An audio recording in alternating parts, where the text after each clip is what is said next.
হরে কৃষ্ণ। সকলকে আবারও কৃষ্ণ প্রীতি শুভেচ্ছা জানিয়ে আমাদের শ্রীমদ্ ভাগবত গীতার ক্লাসে আপনাদেরকে স্বাগতম জানাচ্ছি। এখন আমরা শ্রীমদ্ ভাগবত গীতার অন্তর্গত তৃতীয় অধ্যায়ের 29 নম্বর শ্লোক আলোচনা করব। আপনারা সকলে সাথে থাকবেন। কর্মযোগ আলোচনা হচ্ছে। তো কর্ম কেমন, কারা কী ধরনের কর্ম করবে সেসব বিষয়ে ডিটেলস এখানে আলোচনা হচ্ছে, কিভাবে কর্ম করা উচিত সেসব বিষয়। তো চলুন শুরু করি। নমো ওম বিষ্ণুপাদায় কৃষ্ণপ্রেষ্ঠায় ভূতলে শ্রীমতে ভক্তি বেদান্ত স্বামিনীতে নামিনে নমস্তে সরস্বতী দেবী গৌরবাণী প্রচারিণে নির্বিশেষ শূন্যবাদী পাশ্চাত্য দেশতারিণী বাঞ্ছা কল্পতরুর্ভশ্চ কৃপা সিন্ধু ব্যবচ পতিতানাম পাবনেভ্য বৈষ্ণবেভ্য নমো নমঃ। জয় অনন্ত কোটি বৈষ্ণববৃন্দ কি জয়, শিল প্রভুপাদ কি জয়, শ্রীমদ্ ভগবদ গীতা শ্রবণকারী গৌর ভক্তবৃন্দ কি জয়, নিতাই গৌর সীতানাথ প্রীতি প্রমানন্দে হরি বল। হরে কৃষ্ণ। ওম নমো ভগবতে বাসুদেবায়। ওম নমো ভগবতে বাসুদেবায়। ওম নমো ভগবতে বাসুদেবায়। শ্রীমদ্ ভাগবত গীতা তৃতীয় অধ্যায় কর্মযোগ, শ্লোক নম্বর 29। প্রকৃতে গুণসাম্মূঢ়া সজ্জন্তে গুণকর্মসু তান কৃতাস্ন বিদমন্দান কৃতবাস্ন বিদ্মা বিচালয়েৎ।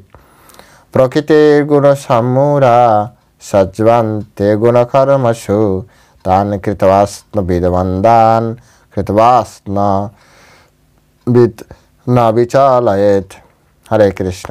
তো এখন আমরা এই সংস্কৃত শ্লোকের শিল প্রভুপাদ কর্তৃক যে বাংলা ভাষানুবাদ দেওয়া হয়েছে সেই ভাষানুবাদ শ্রবণ এবং আস্বাদন করব।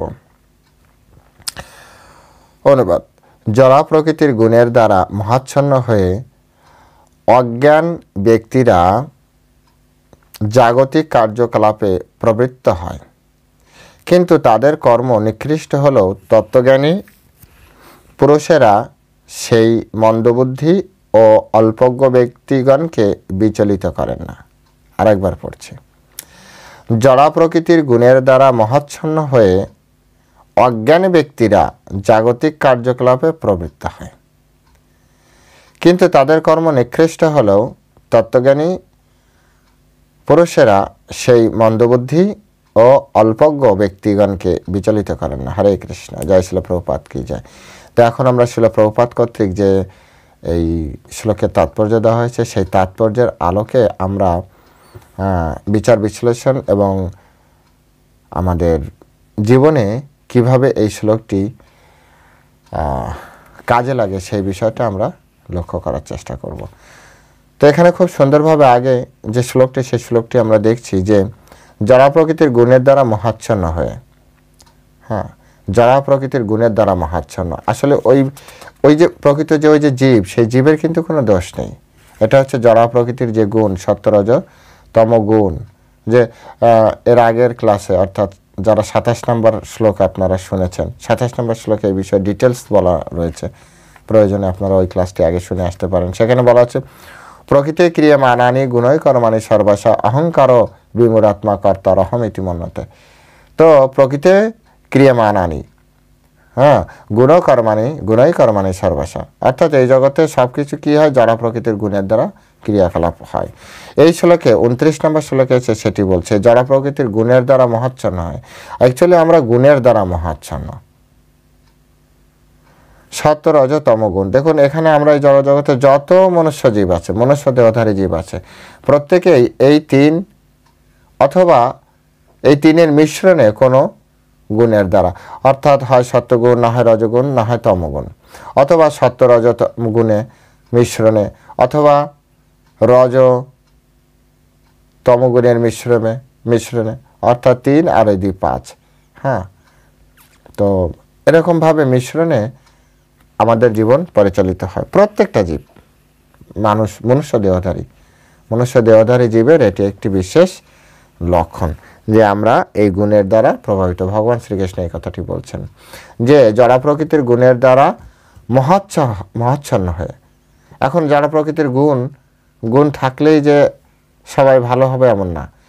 এই গুণের প্রভাবেই মানুষ মহাচ্ছন্ন হয়, অর্থাৎ তমগুণ এবং রজতমগুণে সাধারণত মানুষ মহাচ্ছন্ন হয়, মোহিত হয়ে থাকে। তো এই মহাচ্ছন্ন অবস্থায় যখন হবে তখন অজ্ঞান ব্যক্তিরা জাগতিক কার্যকলাপে প্রবৃত্ত হবে। তো এই যে এই লাইনটা, এই যে অজ্ঞান ব্যক্তিরা জাগতিক কার্যকলাপে প্রবৃত্ত হবে, অর্থাৎ এর থেকে আমরা স্পষ্ট বুঝতে পারি যারা জাগতিক কার্যকলাপে প্রবৃত্ত হয়েছেন এরা সকলে অজ্ঞানী ব্যক্তি। জড়জাগতিক কার্যকলাপে যারা কি হয়েছেন, প্রবৃত্ত হয়েছেন। এখন অনেকের মনে এটা প্রশ্ন আসতে পারে যে প্রভু, আমরা তো অনেক কৃষ্ণ ভক্ত করে দেখেছি আমাদের মতো কাজ করছে। তো এর আগের যে শ্লোকগুলি, সেই শ্লোকগুলি কিন্তু ভগবান খুব স্পষ্ট করে বর্ণনা করেছেন যে আসলে একই রকম কাজ করলেও কৃষ্ণ ভক্তের কাজ আর বিষয় লোকের কাজ এ কিন্তু একই রকম নয়, এর ভিতরে সূক্ষ্ম পার্থক্য আছে। এখানে সেই জিনিসটা কিন্তু বলা হচ্ছে যে যারা অজ্ঞান ব্যক্তি, অজ্ঞান ব্যক্তি তো কৃষ্ণ ভাবনামৃততে আসবে না। ভগবদ্গীতা ভগবান বলেছেন বহুনাম জন্ম নামন্তে জ্ঞানবান মাম প্রপদ্যতে, একমাত্র জ্ঞানবান ব্যক্তিরাই কৃষ্ণের চরণে আত্মসমর্পণ। আর এই জ্ঞান মানে কোন জ্ঞান? এই জড়জাগতিক জড়বিদ্যা নয়, আধ্যাত্মিক জ্ঞান, শ্রেষ্ঠ জ্ঞান। যার মধ্যে শ্রেষ্ঠ জ্ঞান থাকবে তিনিই শুধুমাত্র ভগবানের চরণে আত্মসমর্পণ করবে। আর যিনি ভগবানের চরণে আত্মসমর্পণ করেছে তিনিই শুধুমাত্র ভগবতমুখী কর্ম করবে। এটা হচ্ছে সহজ ইকুয়েশন, সরল, একেবারে সরল সূত্র। এখানে কোনো জটিলতা নেই। যারা কৃষ্ণ ভক্ত তারাই কৃষ্ণের সেবা করবে, যারা কৃষ্ণ ভক্ত না তারা মায়ার সেবা করবে। এখানে খুব বেশি জটিলতা নেই তো বোঝার জন্য, যেটা না এটা অনেক একটা জটিল তত্ত্ব, খুব সহজ তত্ত্ব। হয় কেউ কোনো জীব যে কৃষ্ণের সেবা করবে, না হয় মায়ার সেবা করবে। হয় কৃষ্ণের সেবা করবে, না হয় স্বামীর সেবা করবে, স্ত্রীর সেবা করবে, তা না হলে সংসারের সেবা করবে, না হলে পরিবারের সেবা করবে, না হলে সমাজের সেবা করবে, না হলে দেশের সেবা করবে, তা না হলে পশুর সেবা করবে, গাছের সেবা করবে, মাছের সেবা করবে। সেবা তো করবেই, কিন্তু যারা বুদ্ধিমান তারা সেই সেবাটাকে কাজে লাগাবে, তখন সে কৃষ্ণের সেবা করবে। এখানে বলা হচ্ছে যে অজ্ঞান ব্যক্তিরা জাগতিক কার্যকলাপে প্রবৃত্ত হয়। তাই জাগতিক কার্যকলাপ, এই যে পশুপ্রেমী যে শব্দ, বৃক্ষপ্রেমী, পশুপ্রেমী, তো প্রেম তো রয়েছে, প্রেম না থাকলে এতটা ভালো কিভাবে বাসছে? প্রেম তো আছে হৃদয়ে, কিন্তু এরা বলা হচ্ছে অজ্ঞানী, অল্প জ্ঞান সমৃদ্ধ। কারণ প্রেমটাকে কোথায় নিবেদন করতে হয়, কার কাছে প্রেম অফার করতে হয় সেটা সে জানে না। আলটিমেট কোন কর্মটা আমাদের জন্য মুক্তিদায়ক সেটি সে জানে না। সে জানে যে না, এই জগৎকে ভালোবাসতে হবে, বৃক্ষ লাগাতে হবে, বৃক্ষকে সেবা করতে হবে, এই জগতে পশুদের দেখার কেউ নেই, আমি দেখব। বিভিন্ন মতামত আছে, আপনারাও জানেন। তো যাই হোক, এই যে জড়জাগতিক কার্যকলাপ, হ্যাঁ, এটাকে বলা হয় জাগতিক কার্যকলাপ। এই জাগতিক কার্যকলাপ কাদের জন্য? কৃষ্ণের মতে এটা হচ্ছে অজ্ঞান ব্যক্তিদের জন্য। আর জ্ঞানবান ব্যক্তি কি বলছে, এবং তারপরে আরো মজার ব্যাপার বলছে কিন্তু তাদের কর্ম নিকৃষ্ট হলো। দেখুন, এই কর্ম নিকৃষ্ট, এই যে জড়জাগতিক কর্ম করা, এটা নিকৃষ্ট কাজ কৃষ্ণের মতে। আপনি কিন্তু মত প্রদান করছি না, ভালো করে বোঝেন। বলা হচ্ছে মন্দান, হ্যাঁ, মন্দান মানে হচ্ছে মন্দবুদ্ধি সম্পন্ন।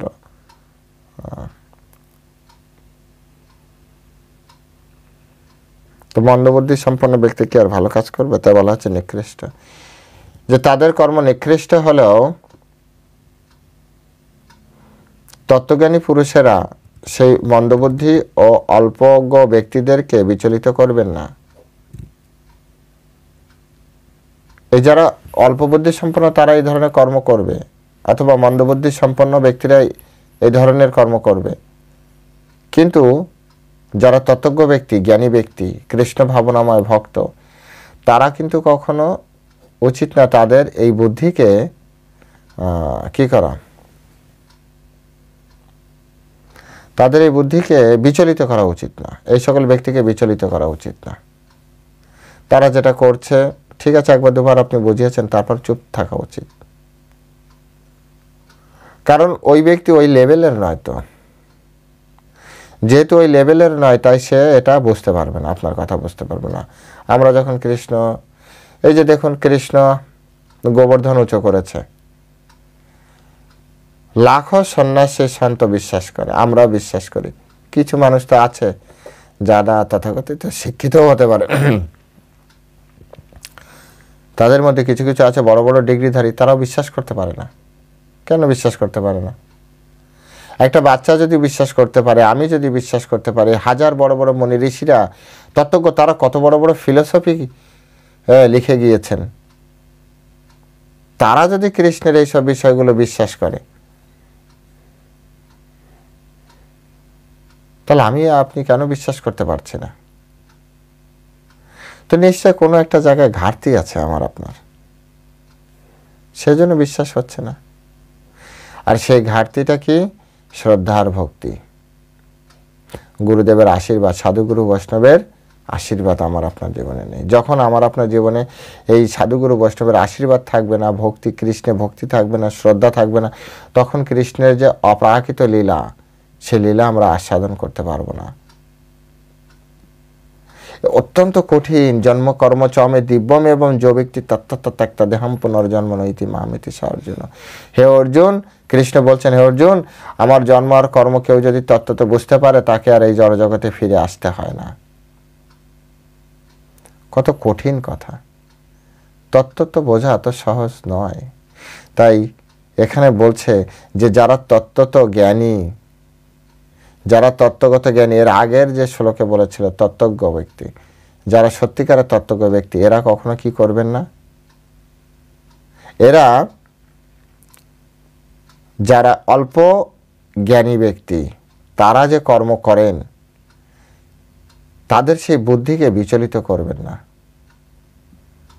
কৃষ্ণ নিষেধ করছেন, শিলা প্রভুপাদ খুব সুন্দরভাবে ব্যাখ্যা করছেন যে যারা অজ্ঞানতার অন্ধকারে আচ্ছন্ন, তারা তাদের জড় সত্তাকে তাদের স্বরূপ বলে মনে করে, অর্থাৎ এই দেহকে তারা নিজের বলে মনে করে। আর এই দেহের সাথে সম্পর্কিত ব্যক্তিকেই শুধু আত্মীয় ভাবে, অন্য কাউকে আত্মীয় ভাবে না। এটা হচ্ছে অজ্ঞানতার অন্ধকারে একজন ব্যক্তি রজ্জুতে সর্প দর্শন, অর্থাৎ দড়ি দেখে সাপ মনে করে। এই জগতে যাকে সে আপন ভাবছে, হয়তো সে আপন নয়, তাকেই আপন ভাবছে। আর যিনি আপন, তাকে আপন ভাবছে না।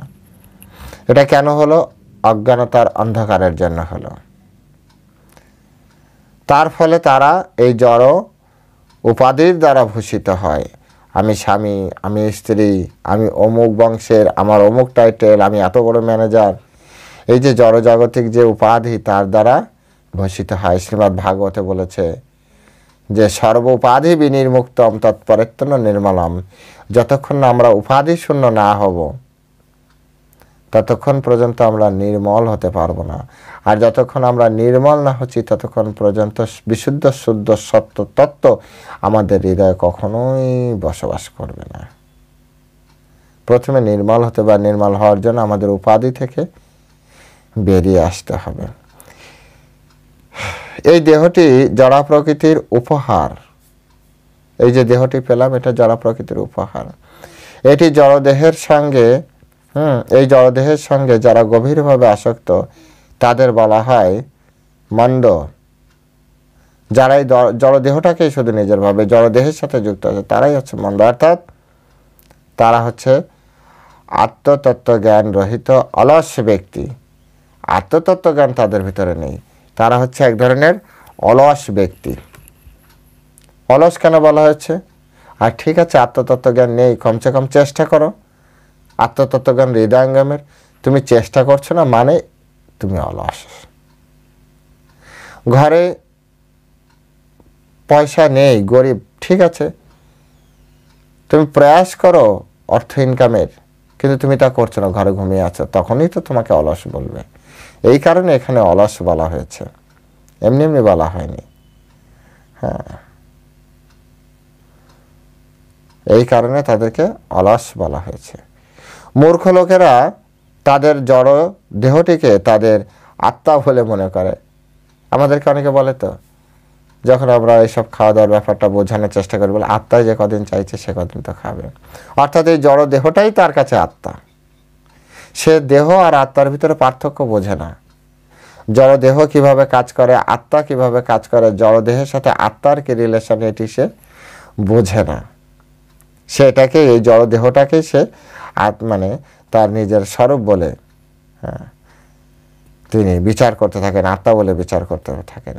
এই দেহটিকে কেন্দ্র করে যে সমস্ত মানুষের সঙ্গে তাদের সম্পর্ক গড়ে উঠেছে, তাদেরকেই তারা আত্মীয় বলে স্বীকার করে। অর্থাৎ এই শরীরের সাথে যাদের রিলেশন, বাবা মা ভাই বোন আত্মীয় স্বজন, কাকা কাকি জ্যাঠা জেঠি ঠাকুমা ঠাকুরদা মামা কাকা দাদু মামি, এই যে দেহের সাথে সম্পর্কিত যে সম্পর্ক, সেই সম্পর্ককে আমরা সব থেকে আপন ভাবি। কিন্তু যিনি আগে থেকে ভগবদ্গীতায় বলে রেখেছেন যে আমি সব থেকে তোমার প্রিয় বন্ধু, আমার থেকে প্রিয় এই জগতে তোমার কেউ নেই, আর তোমার থেকে আমারও কেউ প্রিয় নেই। ভগবানের অংশ তো, ভগবানের সন্তান, সেই জন্য সন্তান ভুল করতে পারে, তাই বলে কি পিতামাতা ভুল করে? ঠিক একইভাবে আমাদের ভুলে আমরা এই জড়জগতে পতিত হয়েছে, কিন্তু কৃষ্ণ আমাদেরকে ক্ষমা সুন্দর দৃষ্টিতে দেখছেন। ছোট মানুষ, অজ্ঞ মানুষ, আমাদের বুদ্ধি কম, তাই কৃষ্ণকে আমরা সঠিকভাবে দেখতে পাচ্ছি না, এটা কৃষ্ণও জানে। তাই কৃষ্ণ আমাদেরকে বোঝানোর জন্য, কৃষ্ণের লোক আমাদেরকে আবার অনুভব করানোর জন্য এই শাস্ত্র দিয়েছে, সাধু দিয়েছে। এই সমস্ত আদর্শের দ্বারা মানুষের অনুপ্রাণিত হয়ে তারা নানা রকম জাগতিক কার্যে কি হয়, ব্যপ্ত হয়। তারা মনে করে যে ভগবানের কথা হচ্ছে রূপ কথা, তাই ভগবানকে নিয়ে মাথা ঘামানোর মতো সময় তাদের নেই। সত্য কথা, শিল প্রভুপাদ একেবারে বাস্তবসম্মত কথা বলেছে। মানুষ যখন এসে বলে যে গীতা পড়ার সময় নেই, তখন এই সব লাইনগুলো আমাদের মনে পড়ে যে শিল প্রভুপাদ এখান থেকে কত আগে এই শ্লোকের ব্যাখ্যা করতে যেয়ে তা ওনারা বললেন যে ভগবানের কথা হচ্ছে রূপ কথা, এইটা নিয়ে তাদের মাথা ঘামানোর আর সময় নেই। এই ধরনের মহাচ্ছন্ন মানুষেরা অহিংসা নীতি আদি দেহগত হিতকর কার্যে ব্রতী হয়। এই যে বিভিন্ন ধরনের লৌকিক নীতি আছে না, কিন্তু আসলে কৃষ্ণ ভাবনামৃতের মূল উদ্দেশ্য কৃষ্ণ প্রেম আস্বাদন করা। এছাড়া যত যত নিয়ম আছে, সে নিয়ম হচ্ছে কি, এই নিয়মগুলি হচ্ছে মহাচ্ছন্ন মানুষের অহিংসা নীতি। ভালো, অহিংসা নীতি একেবারে খারাপ না, কিন্তু তারপরেও কৃষ্ণ প্রেম আস্বাদনের জন্য অহিংসার সাথে সাথে কৃষ্ণমুখী কর্মটাও অত্যন্ত গুরুত্বপূর্ণ। যারা অল্প বুদ্ধি সম্পন্ন মানুষ, তারা ভগবত ভক্তির মর্ম বোঝে না। কৃষ্ণ তাদেরকে ভগবত ভক্তি যাতে না বোঝাতে যায় সেই জন্য নির্দেশ দিয়েছেন। কিন্তু চৈতন্য চরিতামৃতে এটি আছে, আমা হইতে জানা হয় তোমা হইতে হয়। অর্থাৎ কৃষ্ণ থেকেও কৃষ্ণ ভক্ত কৃপালু। তাই তারা লাইফ রিস্ক নিয়ে ওই সকল ব্যক্তি যাদেরকে ভগবান নিষেধ করেছে ওদের কাছে যেও না, ওদের সাথে মিশো না, ওদেরকে কিছু সৎ উপদেশ দেওয়ার দরকার নেই। চাণক্য পণ্ডিত বলেছে মূর্খকে সৎ উপদেশ দিলে শত্রু হয়। তাই যারা মূর্খ, যারা অজ্ঞানী, তাদেরকে বেশি হিতোপদেশ দিবে না। যদি তুমি হিতোপদেশ দাও, তোমাকে হিতে বিপরীত ভাববে।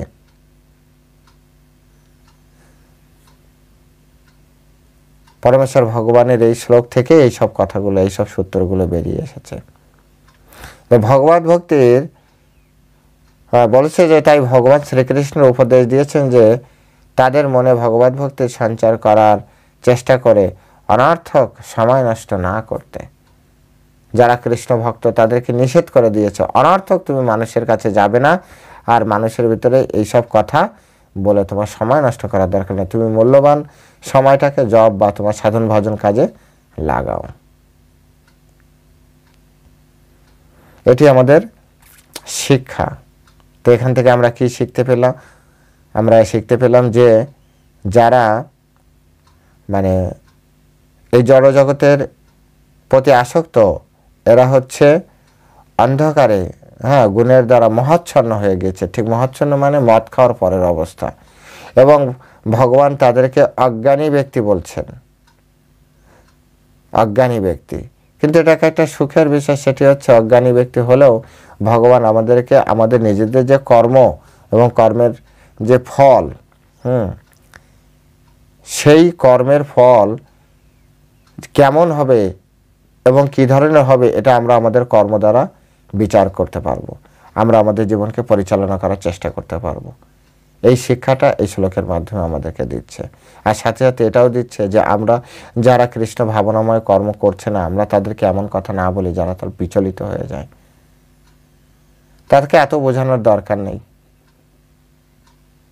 কৃষ্ণের উপরে ছাড়তে হবে। কৃষ্ণের যেহেতু সন্তান, কৃষ্ণ কৃপা করলে তবে শ্রদ্ধা তৈরি হবে, তবে সে বুঝবে।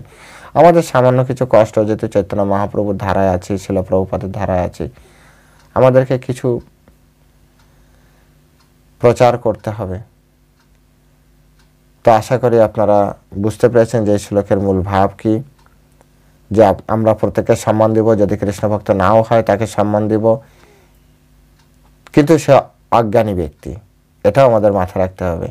অজ্ঞানী ব্যক্তি, এমনকি এই অজ্ঞানী ব্যক্তিকে তার কর্ম সম্পর্কে বিচলিত করা যাবে না, এমন তথ্য দেওয়া যাবে না তুমি এটা করতে পারবে না, না বিচলিত হয়ে যাবে। বোঝানোর চেষ্টা করতে হবে যে না বুঝলে থাকে, ছেড়ে দিতে হবে ভাগ্যের উপর, ওই ধরনের কর্মের ফল নিয়ে এসেছে। জয় হোক, সকলে ভালো থাকবেন। হরে কৃষ্ণ। জয় শিল প্রভুপাদ কি জয়।